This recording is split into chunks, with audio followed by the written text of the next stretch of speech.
Господин Урдин, повод за ова интервју е одликувањето со орден Витез во редот на уметноста и книжевноста на Француската република, кое вчера ви беше врачено од францускиот амбасадор во земјава. Што за вас значи ова престижно признание од земјата во која го почнавте вашиот уметнички живот? Видите, едно има признание и признание, нели? Меѓутоа зависи кое е признание, на кој ниво и од каде доаѓа.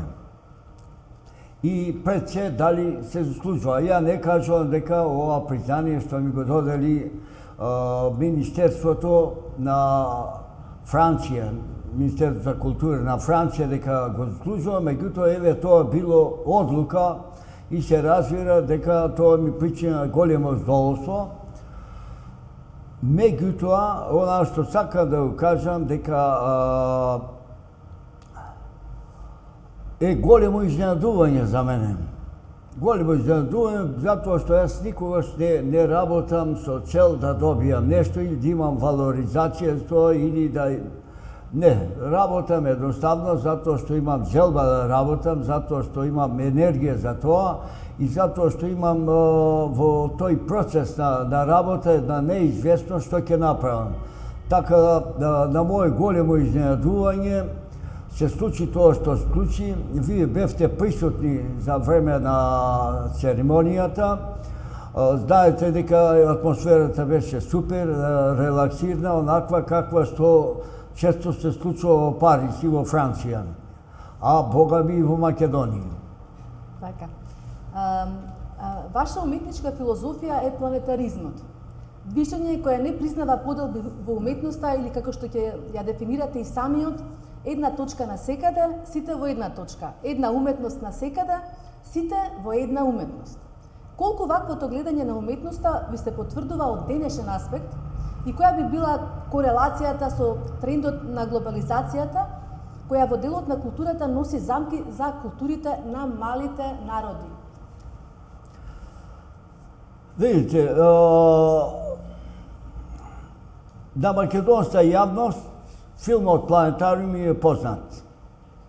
Балетот Планетариум ми е познат исто така, кој го работевме заедно со познатата звезда од Бродвеј Деби Вилсон, кој е многу известен, два пати е добитник на најдобар кореограф во Канада.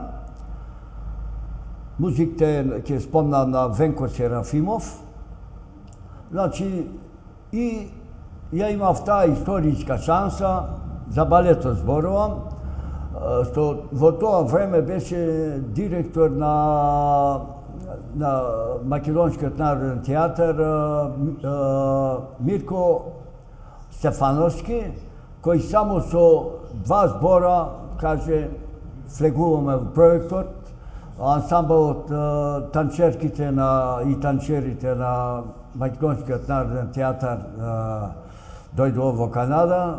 Проектот се спреми, беше представен на повеќе места во Скопје, во Охрид, беше представен исто така во Чикаго, два пати во Торонто Премиер Данс театар и, што е многу чудно, беше представен за време на 60 години на аниверсери, роден ден на 60 години на Обединетите нации во Женева.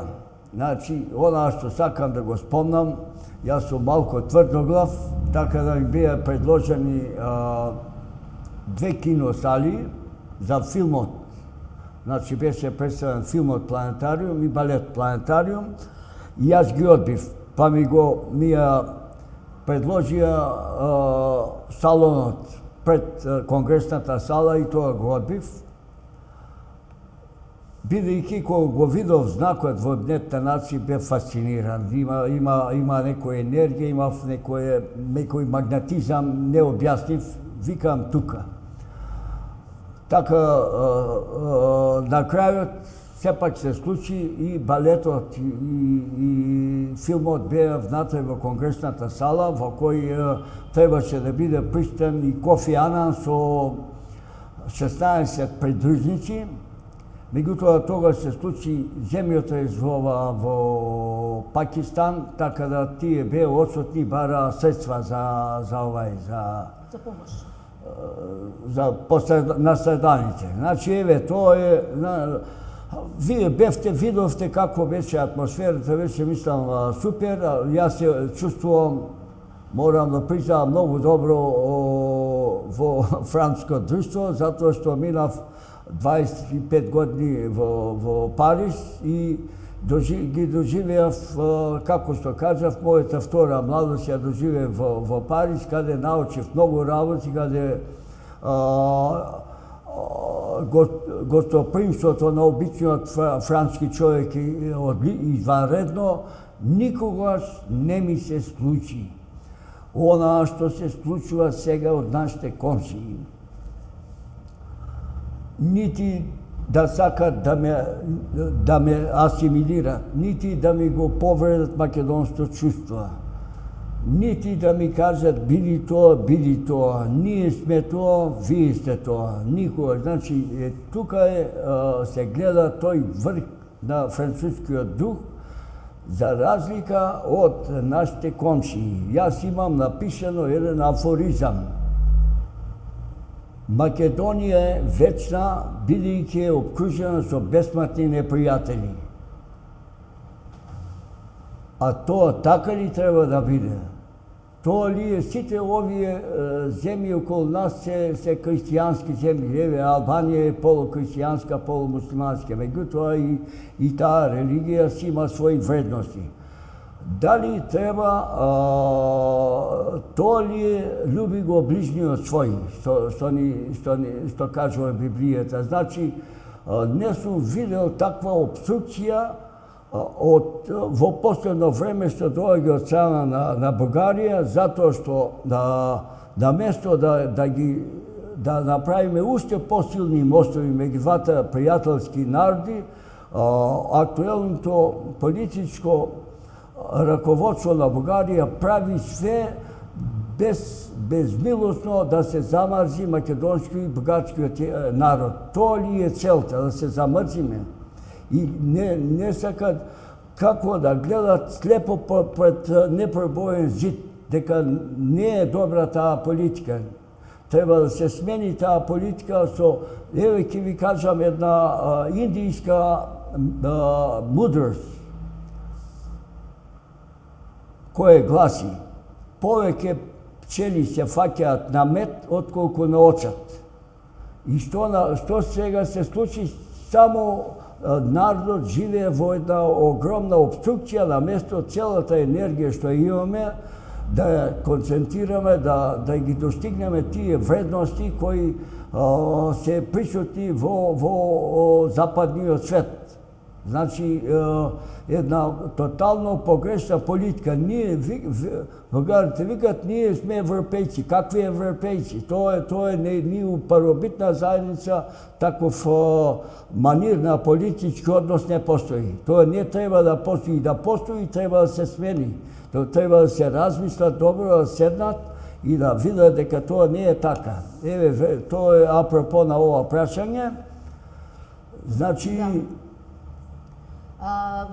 сакала да ве прашам како гледате на современите текови во уметноста? Кај нас и во светот? Каква е уметноста денес? Ке ви кажам, видите една работа.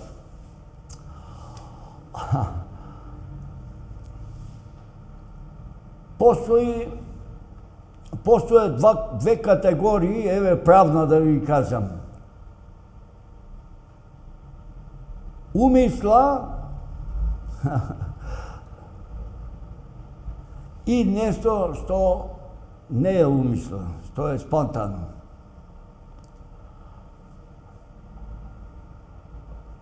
Во светот моментално постои голема манипулација. Зошто? Ќе ви кажам зошто. Уметноста треба да оди по свој пат, се разбира. Треба да се развива, треба да се измислуват нови патишта, нови форми, нови содржини. Меѓутоа, она што тана една деформација светска на човечкиот дух, главната поента е профитот и интересот. И тука и уметноста станува жртва благодарение на голем дел уметници кои се соучесници на таа идеја. Значи, се употребуваат глобални термини, така наречени под наводници интелектуални, нити се разбирливи, долги, во кој човек се губи во една непозната шума на зборови и кога ќе станете пред уметничкото дело, гледате лажна магла. Гледате, не гледате ништо. Гледате дека уметникот вели, јас сакав да кажам тоа. Се разбира дека све е дозволено во уметност. Тоа е нејзината димензија. Меѓутоа, сепак мора да постои едно чувство кога уметникот не го ствара уметничко дело само сам себе, туку и да тоа е порака према општеството. Значи, мора да има енергија внатре, не само празни зборови. Се разбира дека има работи кои се сублимативни во уметноста, во архитектура, во сликарство, во филм и така натаму. Јас сум за сето тоа окей, јас сум исто современ уметник. Меѓутоа, мора пред едно уметничко дело да се застане, се каже, гледам филм, сценарио феноменално, сценографија феноменална, глумца топ, звезди, режисер, ефекти, све. Излегувам надвор после филмот и викам зошто е направен тој филм празен, без чувства. Значи, тука е основната работа. За све, основната работа е љубовта. Као љубовта и како љубов, вели. Чим двајца живеат без љубов, животот не е тоа што треба да биде. Значи, во све, а што е љубовта, тоа е енергија. Така. Еве, за тоа и сакам да ве прашам наредното прашање. Велите за вас најбитни се уметноста, љубовта? Како? Велите за вас најбитни се уметноста, љубовта, пријателството и вербата во луѓето. Во тој контекст ме интересира и покрај напредокот на технологијата, на науката, достапноста на информации, на знаење. Не, ќе ви кажам, све е многу едноставно. Да, но тука е прашањето. Човек. Дали уметноста може да го спаси светот појавува денес? сега во светот втор субјект. Првиот субјект е човекот. Втор субјект се појавува роботот. И човекот полека влегува во темните сфери на тиранијата на роботот. Зошто? Затоа што има тој така е таа вештка интелигенција програмирана да почнува обичниот човек да му работи на подсвеста, да станува завистен. Значи, еве, прво са бајле, тргнувам од мене ќе се станеме, ќе се фатиме за ова мобилот. Тоа го има кажано многу експлицитно во Одисејата, Кубрик. Кога роботот е све окей, додека е под доминација на човекот. Меѓутоа, кога му се стави емоција на роботот, тој почна да го имитира на човекот, почна да прави обструкции. Значи, тоа е само една прва фаза. Меѓутоа, цивилизацијата како оди, како се зголемува населението на земјината топка, нема друг излаз освен човекот да се соедини заедно со роботот и да живее заедно едноставно. Меѓутоа ќе видиме понатаму што ќе се случи. Јас се разбира во последно време моето истражување на ликовно, сакам да кажам, затоа што сум, може да кажам, нескромно малку мултимедијален уметник, се стварање на галаксиите, на истражување на темната материја. Еве сега има и други теории дека има и друга материја која се уште научници во тек да ја истражуваат. Значи, сите тие рефлексии кои се случуваат во светот се пребрзи човекот да ги асимилира, да ги разбере и да живее со нив. И тука се јавуваат многу големи фрустрации на светски план. Значи имаме конфликти, имаме самоубийства, има голем дел младата генерација се осеќа осамено и оди во дроги и во некои други средства. Значи сите тие работи ние мислиме дека паднале од небото. Не, тие се производ на современиот живот во кој човекот се повеќе и повеќе станува осамен. Родители со деца немаат шанса да зборуваат, телефонот му е побитен од мајката и таткото или обратно. Значи, целиот тој современ живот кој носи многу прогрес на многу полиња, на емотивно поле, го уништува човечкиот дух.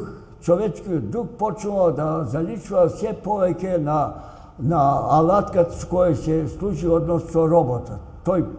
Роботот не личи на човекот, човекот почнува да личи на роботот. И значи тука се појавуваат во медиумите премногу порнографија, премногу ова. Замислете сега родител кој треба да го васпита своето дете, на кој начин тој ќе го васпита кога детето на мобил гледа цело време. Значи не постојат тие механизми на контрола на одредени работи. Мора да постоje да има забрана за некои работи. Како што има забрана не убива и не кради и така натаму, така треба да има забрана за некои работи, да се најдат механизми, а не да се уништуваат цели генерации во кои ќе си имат огромни последици подоцна. Значи, нема да ги занима да имат поколение. И зашто е животот, зашто постои животот ако не си има дете? Затоа што никој не може да биде зрел, да стане вистинска личност ако нема дете, за да разбере што е живот. Преку детето се гледа како животот расте. Не расте само детето, животот расте со детето. Значи, тие работи се еден огромен светски проблем, кој јас не сум оптимиста дека ќе се решат, затоа што во прашање се е вмешано внатре. Бизнес, интерес, државни интереси и свето тоа што се случува, сите тие немили работи кои се случуваат на читав свет. Јас она што ќе ви кажам, ќе излезам надвор од прашањето, кое е многу битно. Јас сум личен сведок на Африка, на метаморфоза на Африка. Бидејќи веќе околу 20 години работам филмови кои ме занимаат за спас на планетата Земја. Значи, еден филм кој го направив, првиот филм за Африка, се викаше Огин и вода, тоа го предвидев пред 20 години, еве сега што се случува. Значи, земав една паралела меѓу две крајности. Од една страна поплави и премногу дождови, од друга страна пожари. И еве сега, после 20 години, тоа се најактуелните теми. Јас тоа го работев по некое чувство, разбирате. Друга работа, сака да ви кажам, тоа е во мало се гледа таа деструкција токму во Африка. Затоа што тој беше еден на некој начин празен континент, не е ретко населен делот под Сахарска Африка. да, Египет и другите арапски земји. И сега се влезени компании од сите држави моќни. Купуваат земји, сечат шуми, исто као во Амазонија што прават. Ги орат саваните, го пресечуваат земјишто каде се животните. Значи, исто како што човекот има потреба да има свој куќа, свој двор и своје земјиште, животните се исто така имаат право на своја територија. Човекот безмилосно ја зима територијата на животните. И измислили една монструозна формула која се вика спортски лов. Одат да убијат едно прекрасно животно носорог за неговиот рог.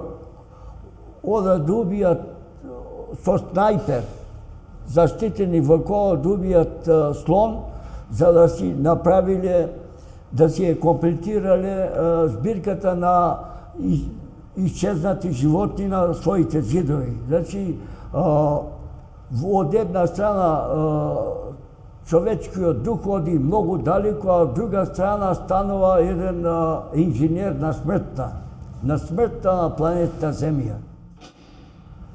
И тоа се процеси кои јас секој пат кога тоа се прави, сакат сега, сакат да прават во еден, ајде да не го спомнам, во еден прекрасен национален парк, железница во средината. Тоа значи како ќе одат, кои ќе ги пресечат територија, како се укрштуваат животните. Значи тоа е крај на ова. Постои една огромна хипокризија на човечкиот дух. Само декларативно тоа го дискутираат без да се овие милиардери, чим се толку хуманисти, големите милиардери, не ги спомнувам од која земја. Има милиардери на секаде, така не се однесува на една земја и на еден милиардер. Зашто не земат? Земјата е скоро бесплатно Африка. Како што е купен таа територија во Кругер, што не купат, например, да укупи Серенгети, и тоа е негов парк и никој повеќе не смее да гради ни куќа, ни патишта, ништо. Значи, за никакви пари може да се купи. Значи, само упрашање во устата на овие луѓе кои се облечени многу скапоцено, кои одат се досадуваат во овие скапи јахти и не знаат што да прават сами со себе, на место на вистински начин да реагираат, тие реагираат само со моќта преку медиуми. Меѓутоа, добро, има исклучителни работи. Меѓутоа, основна работа е да се разбереме. Човекот потекнува од животните. И основна работа е прво да ги заштитиме животните, дивите животни што преостанале, а после тоа за нас може да комуницираме и да се разбереме. Еве, тоа е моје мислење. Ние бараме сите друга планета на која животот ќе го пренесеме таму. Тоа е тотална глупост. Тотална глупост. Прва работа, таква планета која има воздух, има све, ама нема вегетација, имаме. Еве е Сахара и таму може да направат еден нов континент. Нека го направат жив. Чим толку сакат да финансират и да... Што значи другата планета? Еве, и Сахара е планета, има и Гоби. Еве ви простори, направите живот таму, инсталирате вечки живот, нов живот, направете експеримент. Значи, науката треба да оди далеко, за да се разбере земјата, за да се разбере животот, за да се разбере космосот, за да се разбере универзумот, кој по моје мислење не е само еден, да ви кажам. Треба, меѓутоа, во све, во прашање е едукацијата. Едукацијата, ама не едукација да станеме богати, туку едукација да станеме хумани. Да размислуваме исто толку со чувство за другите како за сам себе. Да не сметаме дека ние треба секојаш да бидеме во прв план. Секој човек е битен. Секое битие е битно. Секој инсект е битен. Тоа е егосистемот на животот. Се е битно, значи треба да се има една глобална концепција што е тоа живот и со повеќе скромност и искреност да ја спасиме планетата Земја. Минатите 2 години светот го обележа пандемијата од коронавирус. Вие и во тој период творевте и неодамна во Антверпен излеговте со нови слики, со нови дела, меѓу кои и едно големо дело, од голем формат, како да кажам, со димензии 10 на 3 метри, наречено табула раза. Табула раза, терминот ми е познато што од античка доба се разбира. Меѓутоа, јас бев голем обожавател на Рене Декарт, кој вели дека дете кога се роди е чиста површина на обичен јазик, кажем. И подоцна, како се развива, ги прима тие информации, се формира од родители, од социјете и така натаму. Значи, меѓу другите мои галеристи имам сега еден дечко кој многу еродитен и многу, по моје мислење, многу суптилен и така натаму, кој стана еден од моите представници на мојата уметност, се вика Клаус Пас, бидејќи неговите родители се големи колекционери на мене, така да и синот го наследи тоа чувство за уметност. И тој ми организираше ова изложба во Црн пантер, како зборував пред малку кожата на дивите животни. Црн пантер во Антверпен, тоа е најстара галерија од 1968 година до сега, се како центар на уметност е малку, разбира. Затоа се случуваат и други работи. Меѓутоа, главната сала е катедрала, каде религиозните лица кога биле болни, биле лечени, па е претворена во галерија, меѓу другите 4 простори, 5. Голема галерија. И едноставно, видите нешто, јас едноставно мене ми е менталитетот таков, карактерот. Кој ќе ми дојде нешто во глава и тргнувам по инстинкт и потоа не се враќам. Значи, правам огромни глупости во мој живот со огромни последици, меѓутоа кога ќе тргнам нешто да правам, не се враќам назад. И решив, прво сакав да направам една слика 7 метри со 3, па после викам зашто 7, зашто не 8, па после викам зашто 8, а не 10, и направив 10 метри со 30 метри сликата, така да немаше повеќе просто да направам поголема.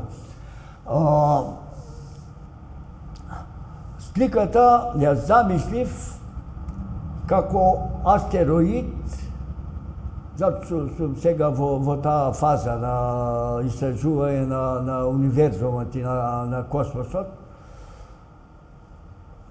кој како се движи, ги прима по овие магнетни бранови информациите од човечките цивилизации и ги трансформира во слика на мој начин. Разбирате, затоа што уметноста е пат во непознатото. Јас работам исклучително цел живот само по чувство. Чим не би предизвика некое чувство, не ме занима, значи не е добро. Може на други да им се допаѓа, прво треба мене да ми се допада. Јас сум малку тежок медицински случај да ми се допадне, да ви кажам искрено. Имате свој став за многу работи, тоа е во ред. Изложбата, да ви кажам нешто, на моје големо изненадување, во доба на пандемија, во ладно време, во лош период, галеристот ми го даде тој период, викам окей, меѓутоа беше љубезан, па изложбата траеше 2 месеци и 10 дена, што нормално е по 20 дена на запад, разбирате. Меѓутоа, периодот не беше најдобар. Меѓутоа, на моје големо изненадување, не сум имал до сега у живот толку многу посетители. Имаше некој пати по 1500 посетители на ден, што е исклучително. Што има галерии, некогаш ќе дојдат 5, 10, 15, 20 луѓе на ден. Значи, работиве не се објаснуват, едноставно се случуваат, некој пат добро, некој пат не добро, ама тоа е реалност на живот. И животот треба да се прифти така како што е. Не може да се на стрвички се вика, на сила убавина не бива. Разбирате. Добро, господине Урдин, ви благодарам за интервјуто. Јас исто така. Успешни, Ништо. среќни празници. My big pleasure.